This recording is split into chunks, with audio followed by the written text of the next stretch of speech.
भक्तजनों, माताओं, बहनों, सादर जय श्री कृष्ण।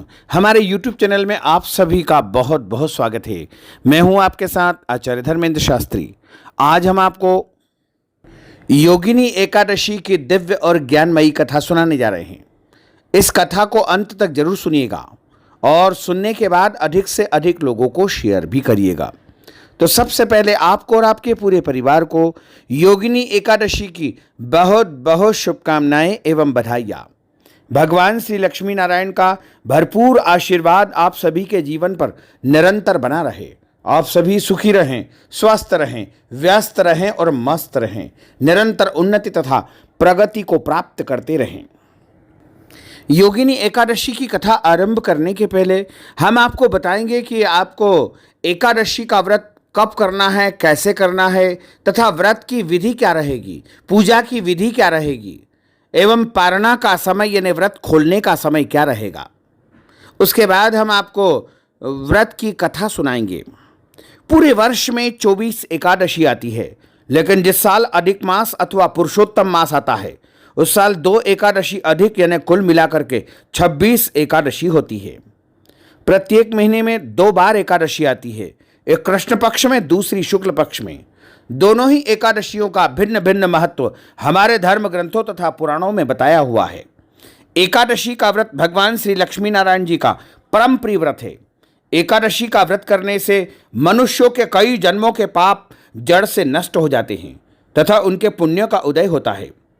जब मनुष्य के जन्म जन्मांतर के पाप नष्ट हो जाते हैं तभी उन्हें सांसारिक एवं भौतिक सुखों की प्राप्ति होती है।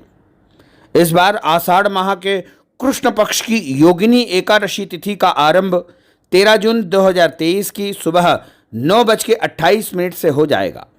वह एकादशी तिथि का समापन 14 जून 2023 बुधवार को सुबह 8:48 पर होगा। अतः जो शुद्ध एकादशी होगी वह 14 जून 2023 बुधवार को ही रहेगी। इस दिन सूर्योदय व्यापिनी द्वादशी युक्त हरिवासर यानी शुद्ध एकादशी रहेगी। इसलिए सभी भक्तजनों और माताओं बहनों को इसी दिन व्रत रखना चाहिए। योगिनी एकादशी व्रत खोलने का यानी पारणा करने का सही समय 15 जून 2023 गुरुवार की सुबह 5:32 से लेकर के 8:10 तक रहेगा। अर्थात इस दौरान व्रत का पारणा कर लेना चाहिए यानी व्रत खोल लेना चाहिए। अगले दिन यदि कोई और व्रत करना है, जैसे प्रदोष का व्रत, गुरुवार का व्रत, ऐसे में जल, फल या फलाहारी वस्तु से व्रत का पारणा करना चाहिए। जो भक्तजन एकादशी का व्रत करते हैं उनको दशमी से लेकर द्वादशी तक कुछ महत्वपूर्ण नियमों का पालन अनिवार्य रूप से करना चाहिए। दशमी के दिन एक समय शुद्ध एवं सात्विक भोजन करें। इस दिन चावल, लहसुन, प्याज, मांस, मदिरा, मसूर की दाल, कटहल की सब्जी का उपयोग भोजन के रूप में बिल्कुल नहीं करें। दशमी के दिन पराय अन्न अर्थात दूसरे के घर का भोजन नहीं करना चाहिए। यदि किसी आपातकालीन परिस्थिति में आपको दूसरे के घर का भोजन करना पड़े तो उस निमित्त कुछ भी दान, पुण्य, दक्षिणा यदि आप दे देंगे तो आपको उसका दोष नहीं लगेगा। दशमी के दिन शहद नहीं खाना चाहिए। ब्रह्मचर्य व्रत का पालन करना चाहिए तथा एकादशी के दिन सुबह जल्दी उठ करके स्नान करके पूजा अर्चना करके एकादशी व्रत का संकल्प धारण करें। संकल्प धारण करने के लिए भगवान के सामने एक आसन पर बैठ करके शुद्ध घी का दीपक जलाएं। एक पूजा की थाली में रोली, चंदन और अक्षत के स्थान पर जौ या तिल रखें। पीले पुष्प रखें, तुलसी जी का पत्ता रखें, सुपारी रखें, कुछ पैसे रखें और जल हाथ में लेकर के अपने हाथ में सुपारी, सिक्का, पीला पुष्प, जौ, तिल रख करके एकादशी व्रत का संकल्प धारण करें। आप जो हम बोलने जा रहे हैं उस संकल्प को सुनते हुए आपको संकल्प लेना चाहिए। 3 बार आपको बोलना है, ओम विष्णवे नमः, ओम विष्णवे नमः, ओम विष्णवे नमः। ओम तिथिर्विष्णु तथा वारो नक्षत्रम विष्णुरेव च, योगश्च करणम विष्णु, सर्वम विष्णुमयम जगत। ओम विष्णुर्विष्णुर्विष्णु श्रीमद्भगवतो महापुरुषस्य विष्णुराज्ञया प्रवर्तमानस्य अद्य श्री ब्रह्मणो हि द्वितीय प्रार्धे श्री श्वेतवारः कल्पे वैवस्वत्पन् मंत्रे अष्टाविंशतितमे कलयुगे कली प्रथम चरणे भूर्लोके भारतवर्षे भरतखंडे जम्बूद्वीपे आर्यावर्तांतर्गत ब्रह्मवर्तैक देशे अवंतिकायां विशाला क्षेत्रे मध्य प्रदेशे भोपाल मंडलांतर्गते भोपाल नाम नगरे संवत 2080 मासा नाम मासे पुण्य पवित्र मासे आषाढ़ मासे शुभैः कृष्ण पक्षे एकादश्यायां पुण्यतिथ्योः बुधवासरान्वितायां अश्विनी दिवस नक्षत्रे मेष राशि से श्री चंद्रैः, मेष राशि से श्री देवराज गुरु, वृषभ राशि से श्री सूर्य, शेषेषु ग्रहेषु यथा यथम राशि स्थान सत्सु एवं ग्रह गुणगण विशेषण विशिष्टायां शुभ पुण्य तिथौ। आप सभी बोलिएगा मम आत्मनः, अपने नाम और गोत्र का आप उच्चारण करिएगा। श्रुति स्मृति पुराणोक्त वैदोक्त फल प्राप्त्यर्थम संकल्पित कार्य सिद्ध्यर्थम लोके सभायां राजद्वारे व्यापारे कृषि कार्ये सेवा कार्ये यश विजय लाभादि प्राप्त्यर्थम यह जन्मनि जन्मांतरे वा सकल दुरितोपशमनार्थम आदिदेविक आदि भौतिक आध्यात्मिक त्रिविध तापोपशमनार्थम वात पित्त कफ जन दोष परिहारार्थम आदित्याद्यावाहित नवग्रह देवताः प्रसन्नार्थम सर्वदेवताः प्रसन्नार्थम भगवते श्री लक्ष्मी नारायण देवता प्रीत्यर्थंच अद्य दिवसे योगिनी एकादश्यायां व्रत कर्माहम करिष्ये। संकल्प भगवान के सामने आपको समर्पित कर देना चाहिए। संकल्प प्रत्येक मनुष्य को जरूर करना चाहिए। यदि आप निष्काम व्रत करते हैं, निष्काम व्रत का अर्थ होता है बिना किसी कामना के किए जाने वाले व्रत को निष्काम व्रत कहा जाता है।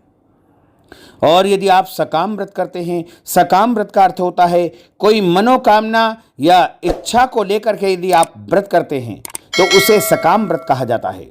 दोनों ही परिस्थिति में संकल्प अवश्य धारण करना चाहिए। संकल्प प्रभु को समर्पित करने के बाद हाथ जोड़ करके भगवान से प्रार्थना करें कि हे भगवान, आज हम योगिनी एकादशी का व्रत करने जा रहे हैं। आप हमें पूरी शक्ति एवं सामर्थ्य प्रदान करें कि पूरे विधि विधान के साथ में हम योगिनी एकादशी का व्रत धारण कर सके। और एकादशी के दिन आपको सूर्य भगवान को जल अर्पित करना चाहिए, माता पिता को प्रणाम करना चाहिए, तुलसी जी का पूजन करना चाहिए, गौ माता का पूजन करना चाहिए। गौ माता को आप दाल चावल रोटी या भोजन खिला सकते हैं, कोई दोष नहीं है। और इस दिन किसी भी मनुष्य को अन्न का सेवन नहीं करना चाहिए। एकादशी के दिन केवल फलाहार करना चाहिए। और आप चाय काफ़ी पी सकते हैं, जल पी सकते हैं, दूध की समस्त वस्तुओं का आप सेवन कर सकते हैं, क्योंकि हमारे धर्म ग्रंथों और पुराणों में सर्वोत्तम फलाहार दूध या दूध से बनी मिठाइयाँ मानी गई है। और इसी के साथ सभी प्रकार के जो फल होते हैं वो भी सर्वोत्तम फलाहार की श्रेणी में आते हैं। लेकिन ध्यान रखें, कभी भी असमर्पित वस्तु का उपयोग नहीं करना चाहिए। असमर्पित वस्तु का अर्थ होता है भगवान को बिना समर्पण किए कोई भी वस्तु स्वयं खाना पीना वर्जित माना जाता है। यदि आप अपने स्वयं के लिए कोई वस्तु लाए हैं तो पहले प्रभु को समर्पित कर दीजिए और उसके बाद स्वयं उसको उपभोग करेंगे तो आपको असमर्पित वस्तु का कोई दोष नहीं लगेगा, यानी वो वस्तु प्रसादी मानी जाएगी। और एकादशी के दिन वाद विवाद बिल्कुल न करें, क्रोध न करें, झूठ न बोले, ब्रह्मचर्य व्रत का पालन करना चाहिए। दाढ़ी सेविंग कटिंग या नाखून नहीं काटना चाहिए। किसी भी प्राणी का अपमान अथवा अनादर नहीं करना चाहिए, क्योंकि ईश्वर अंश जीव अविनाशी, प्रत्येक प्राणी में ईश्वर का वास माना जाता है। दिन में सोना नहीं चाहिए। यदि किसी कारणवश आप दिन में सो जाते हैं तो आपको स्नान कर लेना चाहिए। और इस दिन कायिक, वाचिक या मानसिक तीनों प्रकार के पापों को करने से आपको बचना चाहिए। कायिक का अर्थ होता है शरीर के द्वारा किए जाने वाले पाप को कायिक पाप कहा जाता है। और वाचिक पाप का अर्थ होता है वाणी के माध्यम से गलत शब्दों का यदि हम उपयोग करते हैं तो उसे वाचिक पाप कहा जाता है। और तीसरा होता है मानसिक पाप। मानसिक का अर्थ होता है मन में गलत विचार यदि उत्पन्न होते हैं तो उसे मानसिक पाप कहा जाता है। इसलिए एकादशी के दिन किसी भी प्रकार से कोई पाप या गलत कर्म करने से हमको बचना चाहिए। रात्रि में जागरण करने का विधान है। यदि पूरी रात आप नहीं जाग सकते हैं तो जितना आपकी शक्ति है, सामर्थ्य है, उतना जागरण करके भगवान का भजन तथा कीर्तन आपको करना चाहिए। जो मनुष्य एकादशी का व्रत करता है उनको कथा अवश्य सुनना चाहिए। क्योंकि कथा सुनने से ही एकादशी का संपूर्ण पुण्य प्राप्त होता है। और कथा हमेशा ब्राह्मण के मुख से सुनना चाहिए, क्योंकि ब्रह्म वाक्य जनार्दन, ब्राह्मण के मुख से स्वयं जनार्दन यानी वासुदेव भगवान बोलते हैं। और कथा सुनने के बाद ब्राह्मण को यथाशक्ति दक्षिणा दान अवश्य देवे। और अगले दिन प्रातःकाल पारणा के समय, यानी इस बार व्रत का पारणा आपको 15 जून 2023 गुरुवार को सुबह 5:32 से लेकर के 8:10 तक करना चाहिए। यानी इस समय में आपको व्रत खोल लेना चाहिए। पारणा वाले दिन सुबह जल्दी उठे, स्नान करे, भगवान का पूजन अर्चन करे, नित्य का पूजन अर्चन करे। उसके बाद भगवान के सामने हाथ में जल लेकर के, और जैसा पहले हमने एकादशी व्रत का संकल्प किया था उसी के अनुसार संकल्प धारण करते हुए आपको पारणा का संकल्प करना चाहिए। और पारणा करते समय ब्राह्मण भोजन करवाने का विधान है, तो आप ब्राह्मण को भोजन अवश्य कराएं। यदि ब्राह्मण भोजन नहीं करवा सकते हैं तो ब्राह्मण को आटा, दाल, चावल, सीधा सामग्री का दान करें। और यदि वस्तु भी नहीं दे सकते हैं तो आप ब्राह्मण भोजन के निमित्त नगद राशि प्रदान करें। और ब्राह्मण भोजन का पुण्य यदि आप प्राप्त कर लेंगे तो आपको एकादशी का पूरा पुण्य फल प्राप्त हो सकेगा। इस प्रकार इस विधि से आपको एकादशी का व्रत करना चाहिए। अब हम आपको योगिनी एकादशी की दिव्य और ज्ञानमयी कथा सुनाने जा रहे हैं। बोलिए श्री लक्ष्मी नारायण भगवान की जय, श्री वृंदावन बिहारी लाल की जय। सच्चिदानंद रूपाय विश्वोत्पत्त्यादि हेतवे तापत्रय विनाशाय श्री कृष्णाय वयं नमः। कृष्णाय वासुदेवाय हरये परमात्मने प्रणतः क्लेशनाशाय गोविंदाय नमो नमः। वसुदेव सुतं देवं कंसचाणूरमर्दनं देवकी परमानंदं कृष्णं वंदे जगद्गुरुं। गुरुर्ब्रह्मा गुरुर्विष्णु गुरुर्देवो महेश्वरा गुरुः साक्षात् परब्रह्म तस्मै श्री गुरुवे नमः।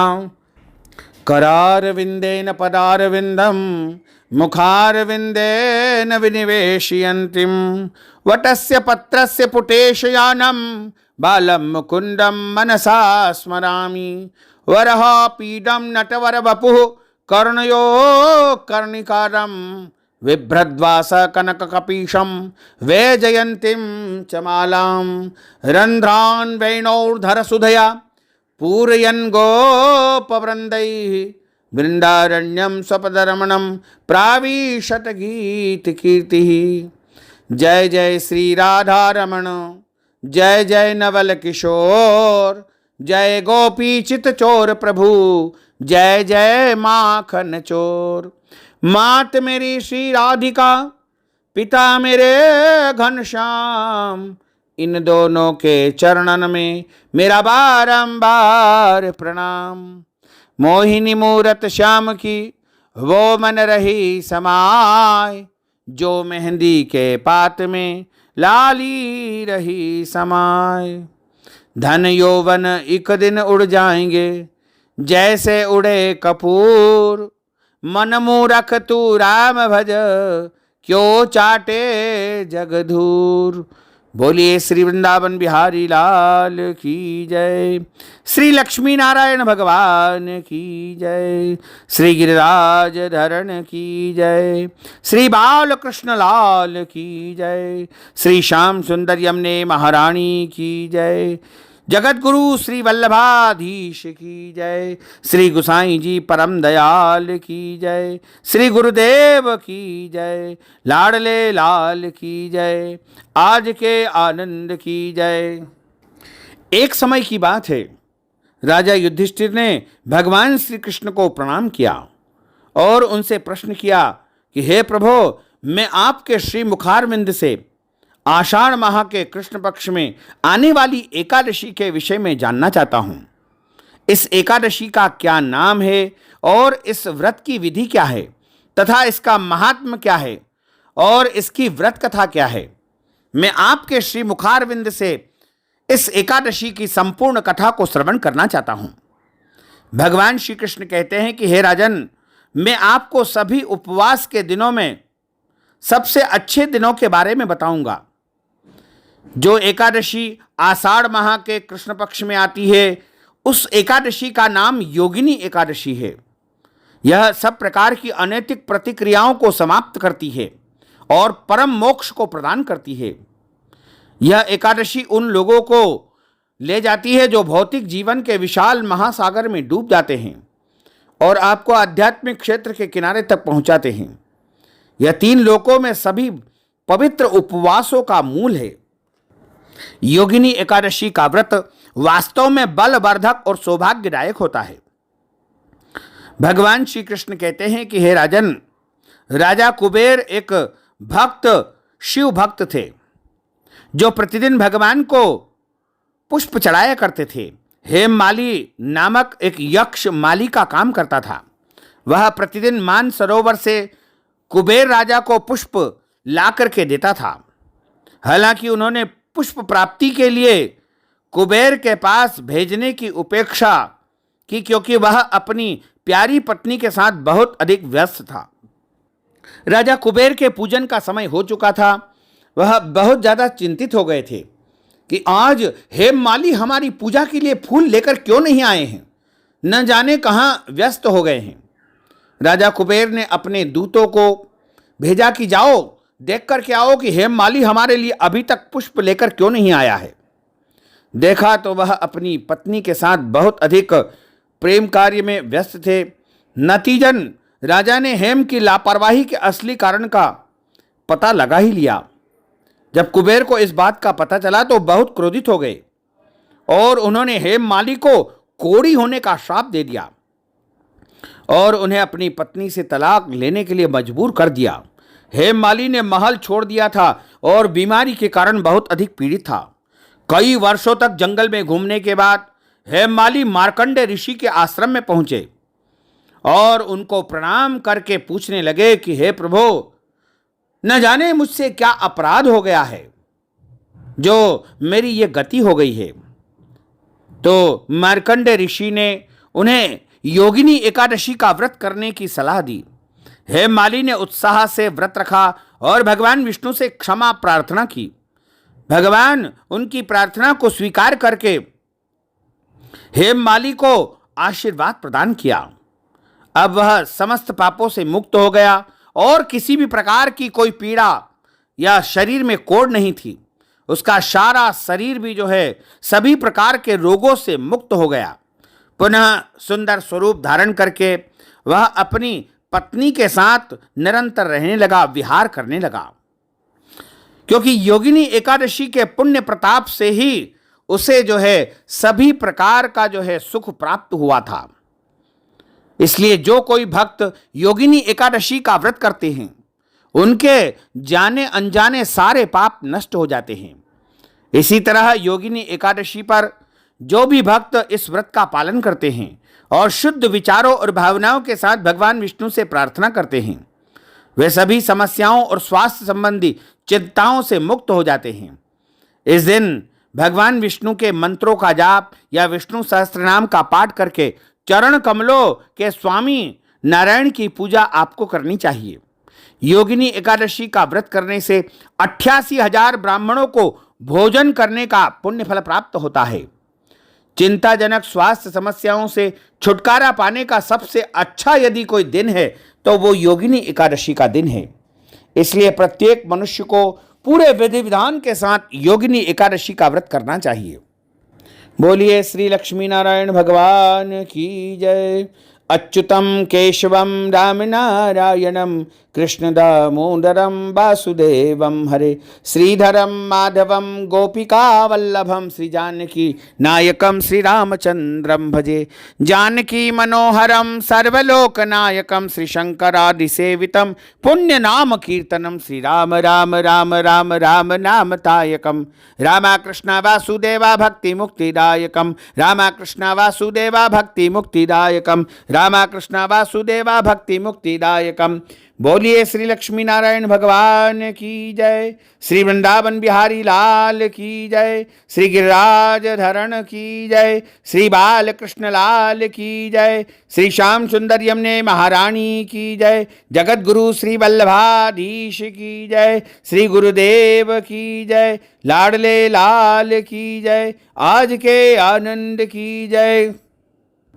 भक्तजनों, माताओं बहनों, यदि आप योगिनी एकादशी की कथा के निमित्त दक्षिणा प्रदान करना चाहते हैं, ब्राह्मणों को फलाहार करवाना चाहते हैं, व्रत के पारणा के समय ब्राह्मणों को आप भोजन करवाना चाहते हैं, वस्त्रदान, अन्नदान या फिर गोदान देना चाहते हैं, अथवा योगिनी एकादशी के निमित्त कोई भी दान पुण्य यदि आप करना चाहते हैं, तो आप हमारे पेटीएम, गूगल पे, फोन पे अथवा अकाउंट नंबर के माध्यम से नगद राशि पहुंचा करके अपना नाम और गोत्र हमें व्हाट्सएप के माध्यम से भेज करके योगिनी एकादशी का संपूर्ण पुण्य लाभ प्राप्त कर सकते हैं।